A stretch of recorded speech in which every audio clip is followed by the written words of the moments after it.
Buongiorno, welcome to Italy. Hey guys, we're Ian and Anna here at our second world wonder, the Colosseum. I am so excited to explore Rome in this video and share with you guys the best things to do here. We have about 7 days, so I know we're gonna have enough time to do as much as we can. Let's just get right into the video.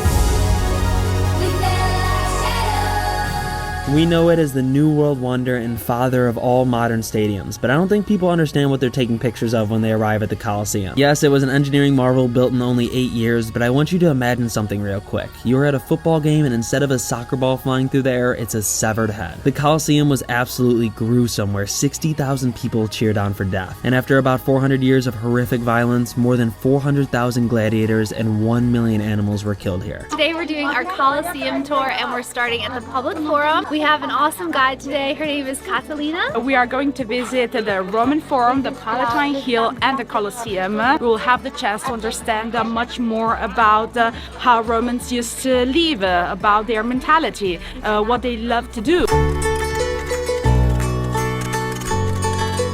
Olive trees were very, very important in the ancient Rome because from olive trees you have the olive oil. There was no electricity at all, of course, so the way to enlight was oil lamps. Also, in order to cook, for the beauty care, to moisturize their skin and their hair. Even athletes used to use the olive oil in order to warm their muscles.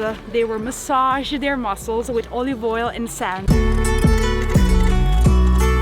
Crazy to think from here that everything started with a small village of shepherds and it became bigger and bigger and bigger and bigger and it became this.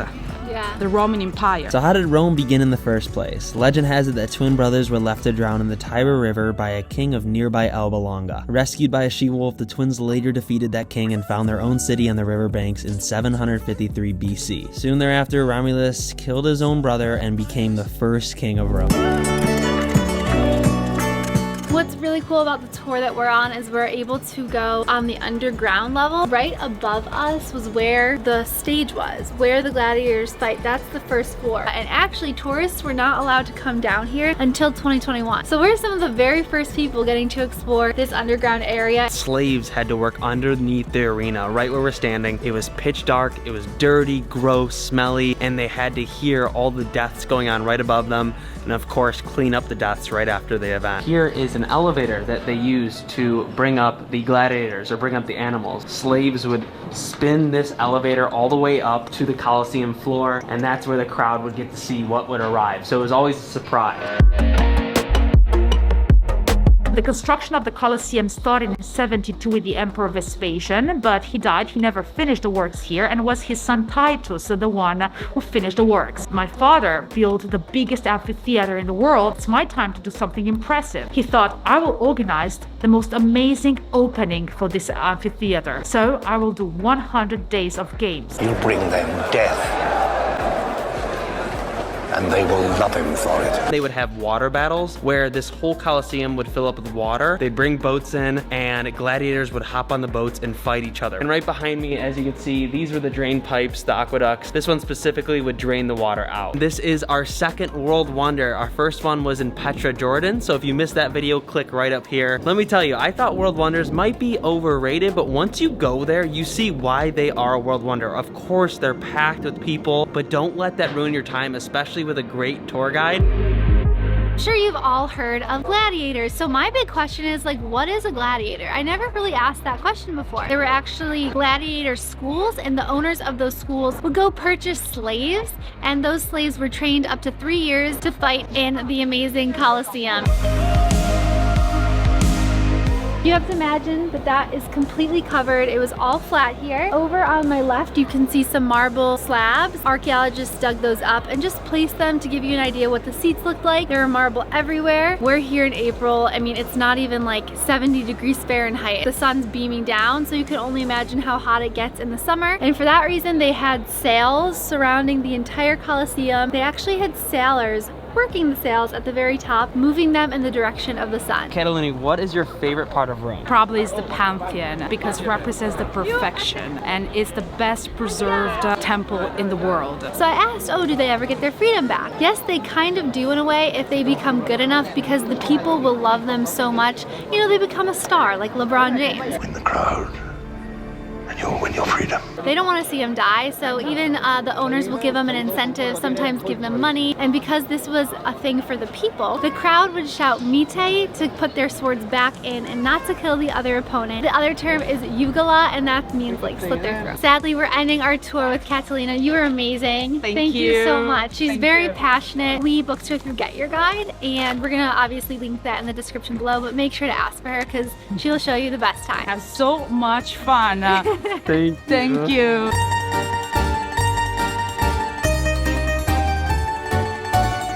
Right now, we're in the neighborhood called Trastevere, very famous among tourists. Everyone comes here for lunch and dinner. Tons of cobblestone, narrow streets, and colorful buildings. It's right along the Tiber River, which makes it awesome. But the reason we came here tonight is because we're meeting our chef to go to our cooking class.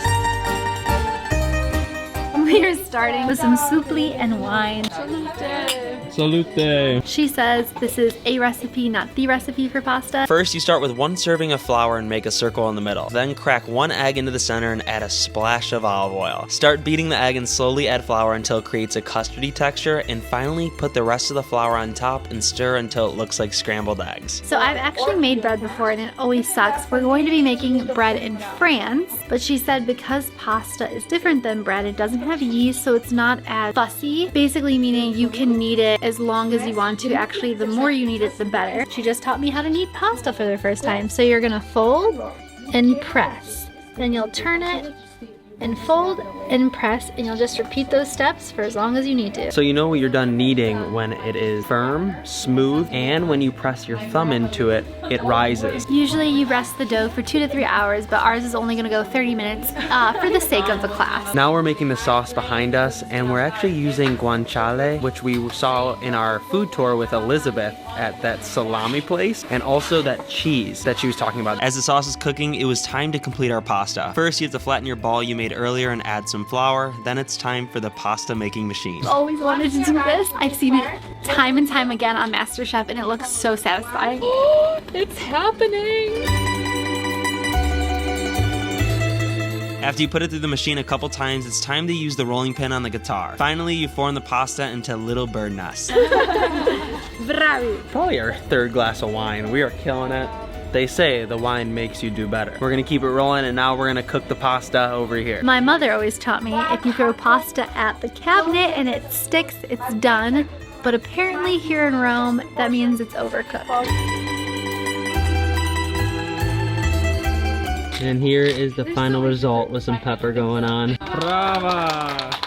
It didn't even really show the reaction of the pasta because we were having too much fun with our friends, but it was by far the best food I've had in Italy so far. Now we're having sorbet. You guys need to book this tour because not only is the food amazing, they teach you how to cook the best pasta, but they also give great recommendations. So do this at the beginning of your trip. There's gonna be a link down in the description below. So if you guys haven't noticed, I talk a lot with my hands, and I was talking and I whipped the red wine all over myself, on my white shoes, my white jacket. Right now, I have a big problem I need to fix, okay? Early the next morning, it was time to visit Trevi Fountain, the most famous fountain in the world. The water flowing through Trevi to this day is from one of the oldest Roman aqueducts that was created more than 2,000 years ago. And legend has it you can make 3 different wishes by tossing a coin with your right hand over your left shoulder. First is a safe return to Rome, second you will find love, and third you will have a wedding. So another cool thing about this fountain is that thousands of dollars get tossed in every single day, and then they collect it at the end of the day and give it to charities. Not only is this place so cool to visit, but you're doing a good deed by throwing a coin in. I'm in Rome with my best friend. I'm good. We made one. Okay.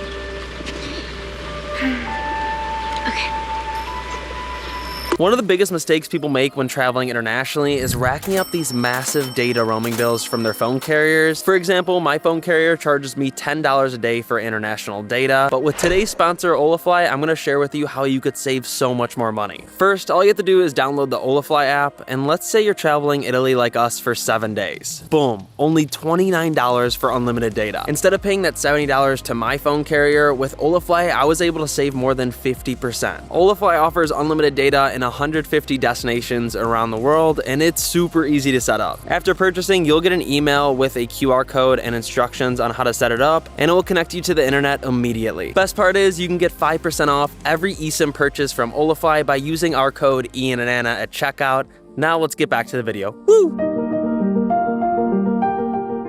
Today we're starting our tour with Michaela here. She's a Roman. She's been doing this for the past 15, 20 years. So she's gonna be an expert here. Today we're gonna see the galleries of the Vatican museums that lead to the Sistine Chapel. And then from there we are gonna use the shortcut that leads to St. Peter's Basilica. For those that don't know, the Vatican museums have one of the world's greatest art collections, and even if you're not that excited about history, religion, or art, this place will leave you speechless. So my big question was, did things get more conservative over time? Because at the beginning we would see a lot of nude statues, and then the section we just got in, there are leaves over the private parts, and it turns out there was a Pope, Paul IV, who did not like seeing all the nude. He was just more conservative, so he cut off all the genitals, and then later they did something smarter and put the leaves over. Right behind me you see some tapestries, and even before we got into this room, Michaela said to me that this room will be warmer, and now it makes sense because these tapestries were used to keep warm. They absorb humidity, they would hang them on the walls, and they're also great for acoustics. But even crazier than all of that, this tapestry right behind me took longer to make than Michelangelo painting the ceiling of the Sistine Chapel. So it was about 4 to 5 years, and as you can see how intricate it was, I was like, how did they do that? It was actually child labor, because they have smaller hands and better eyes. In the Sistine Chapel, it is not allowed to take pictures and videos because the Sistine Chapel is the private chapel of His Holiness. So we were all guests of His Holiness when in the Sistine Chapel. Today it is rainy and a little bit cold, but you can do a tour like this no matter what here at the Vatican, because a lot of the time you're gonna be inside other than standing in line. We're about to head into St. Peter Square and stand in line. So make sure to bring an umbrella, don't be idiots like us. Here at the Vatican, they have their own money, they have their own police force, and they have their own army, which are the Swiss Guards. And there's about 1,000 people that live here, so they can't have like their own economy. So that's why the Italian government is able to support them. St. Peter's Basilica is the church built on St. Peter's tomb, and St. Peter is believed to be the one that built the first Christian community right after Jesus Christ's resurrection. Jesus Christ nicknamed it Simon Peter, meaning the rock, and they said, this is the rock on which my church is going to be built, my community is going to be built. Now we're gonna climb to the top of the dome. Ian said this is his favorite thing to do in Rome because of the view that you see up there. It's €8 per person if you want to do the 500 steps, but we paid 10 euros each to skip to like 300 steps because we're lazy. If you are bored of the art or the architecture, this for me is definitely worth it to come to the Vatican and do this. Such an epic viewpoint, and also a little adventure getting up here. 10 out of 10. Hands down, a must-do, one of the best things you could do in Rome. I guess I shouldn't say in Rome because it's technically the Vatican. Thank you so much for an amazing tour today. That's a wrap. We're gonna say goodbye now. When in Rome, you gotta take a food tour. We met our guide Elizabeth in the famous piazza called Campo dei Fiori. During the day, this square is a market full of fresh fruit, vegetables, and flowers, and right after sunset, it becomes one of the best meeting points in Rome. I always told Ian that whenever I go to Italy, all I want to do is eat. So I'm really excited to be here and try different foods. Andiamo, follow me, towards the board.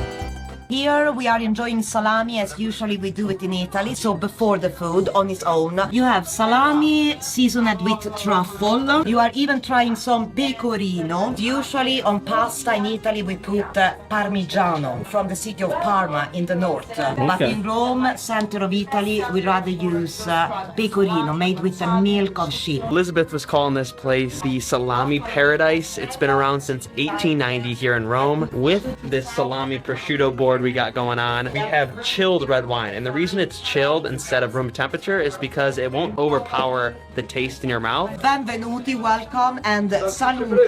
That means health. Salute. Salute. They call this nasone. It means big nose, and they have 2,000 of these fountains all over Rome. It's drinkable water. I'm gonna try to drink it like the locals do. There you go, Ann. There you go. Next stop is a place called Rossioli, and it's a bakery that also makes pizza. Comes in a square, they cut it up, and then they sell it by the weight of the slice. Here you are going to try some pizza Roman style, really teeny and crunchy. The cheese is really good. Really good, Ann? They didn't put cheese on pizza until one day the Queen Margherita went down to the town of Napoli, and a chef there said, I'm gonna paint the Italian flag on pizza. So he used red, white, and green. Green was basil. Then he put cheese on it for the white part of the flag, and then of course the tomato sauce. And that's how you have margherita pizza. With your pizza in Rome in Italy, you usually drink beer with it. Pasta is usually wine, and this is Menabrea. In the US, you usually see Peronis. I'm excited to try new Italian beer. Very hard to find abroad, but very, very popular among the Italians. Next we're trying soupli, which has rice, tomato, and mozzarella. Well, I'm gonna crack it open for you guys so you can see what's inside. String of cheese Anna's got working on. Behind the camera, I'm eating. Yeah, Anna, while she films, is eating. This stuff is delicious. Hey, that's my food.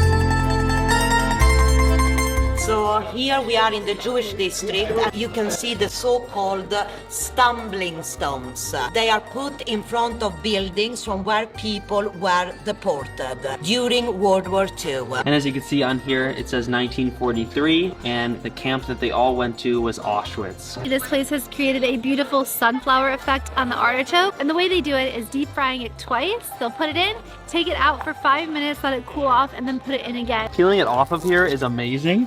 As you can see, it's kind of like a French fry or something. Yes, they are crunchy, tasteful.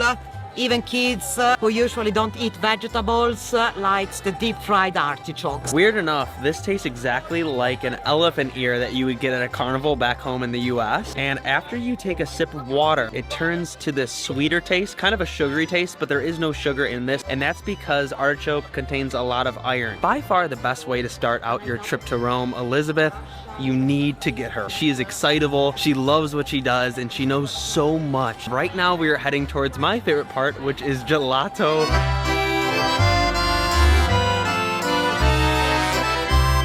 Perfect way to end the tour. Tomorrow is a whole new day, so cheers to you guys. To wake up a little bit, Anna and I are having a little gelato. It's a daily ritual here for everyone that visits Rome. The bike is a must-have for at least 1 or 2 days. Absolutely amazing driving through the city. So beautiful. And it's only about $50 to $60. He wants to see this pyramid thing. Oh yeah, there's a pyramid in Rome. So we're gonna go to that next. As if we didn't just get enough pyramids in Egypt. Anna, was it worth the 15-minute drive? I would say the drive here is more impressive than the actual pyramid. I know Anna was dogging me a little bit, but this pyramid is very important because it's one of the most well-preserved ancient ruins here in Rome. It also shows the ancient Egyptian influence on the Roman Empire. We just got back from Egypt and we saw so many amazing things, including the Great Pyramid of Giza. It's a good-looking pyramid. It's almost perfect, but it's a little tiny compared to those ones in Egypt. It is kind of cool, especially since it's the only pyramid in Europe. But let's go back on the scooter. Woo-hoo! The Spanish Steps were made famous by the movie Roman Holiday with Audrey Hepburn, who I love. And around the area is very bougie. We've got Gucci, Dior, just all the designers that, you know, you won't find on me. And all the flowers are so pretty. And this is kind of like a shopping center. And there's a cool fountain. Also, they say the best time to visit is between April and May because the flowers are bloomed and they're really pretty. I'm glad we got to come during a good time.